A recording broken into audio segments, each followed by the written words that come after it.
In this video, I want to talk about what to do if you are intensely attracted to someone, but you cannot be with them in reality.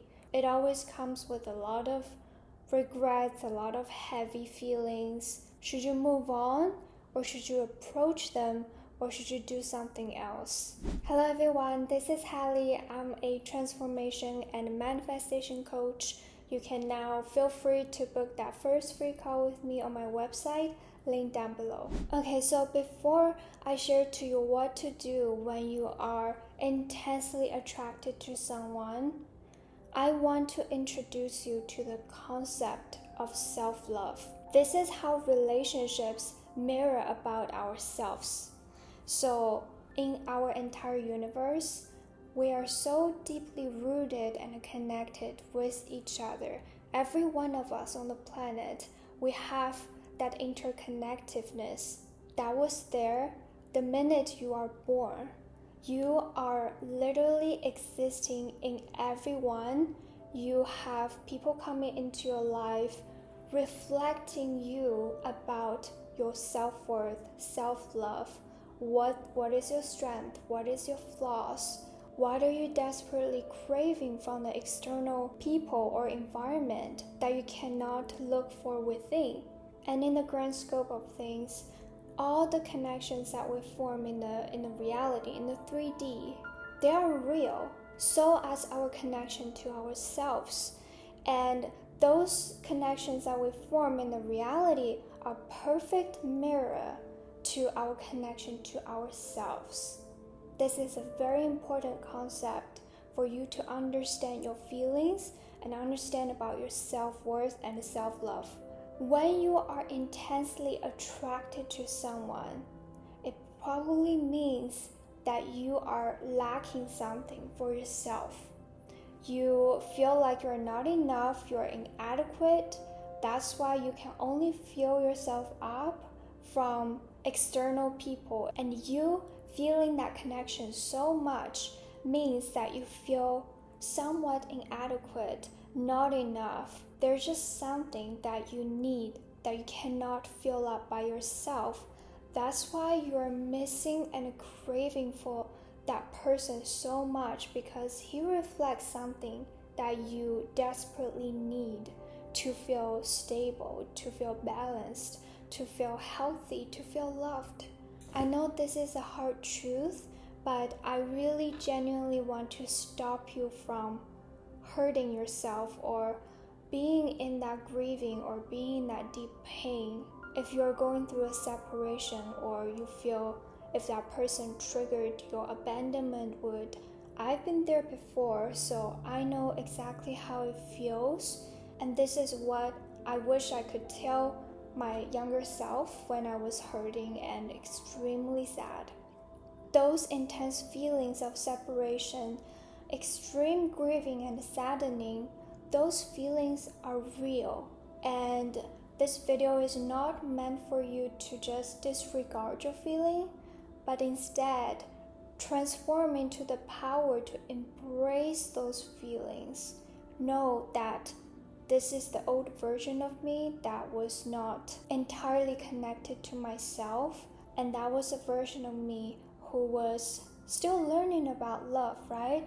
You shouldn't blame yourself for something that you're just incapable to comprehend or understand. So forgive yourself, and if you have chance, go back in time and hug your younger self when she was going through all that, reminding her that you always have the access of all the love within you. Whatever that you're trying to seeking outside, whether it's stability, confidence, safety, comfort, those things are deeply inside of you that not yet being awakened. And having that person coming into your life, mirroring that this is what you're transforming into. So take it as a powerful transformation step to become your higher self, to become a more whole and complete person on your own. If you can stand very firm and confident and full and complete by yourself, you're gonna attract people and a level of love that is so reciprocal. That's why we're suffering from sometimes twin flame or karmic connections, because those reflections are lessons, are magical mirrors to mirror back to you your deepest shadows, the things that you don't want to face at all cost. This is also how divine masculine and divine feminine works in a relationship. The divine feminine usually wakes up earlier in the connection and notice the nature of the connection as being special or being a past life connection or something that is just meant to be. But the divine masculine only comes into the divine feminine's life when the divine feminine is whole and complete by herself. Lastly, I want to encourage those of you who are suffering greatly from losing a connection.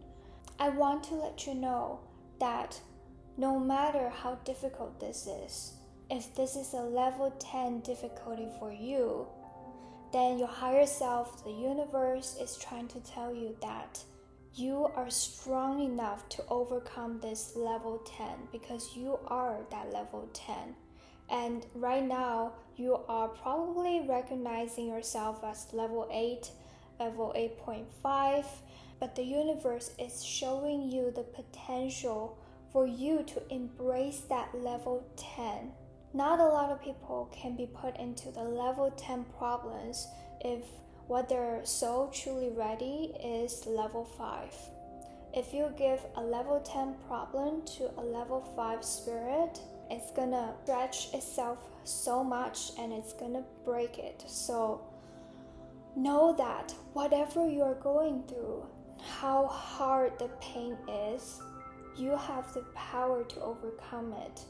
This is not the chance for you to avoid it or to stay in your shadow, but to beautifully awaken to your light. Your shadow, your fears, your doubts, your worries, your extreme pains, they're meant to be bringing up the brightness into you. If there is no light, there is no shadow. The light and the shadows, they're yin and yang. They can't live without each other.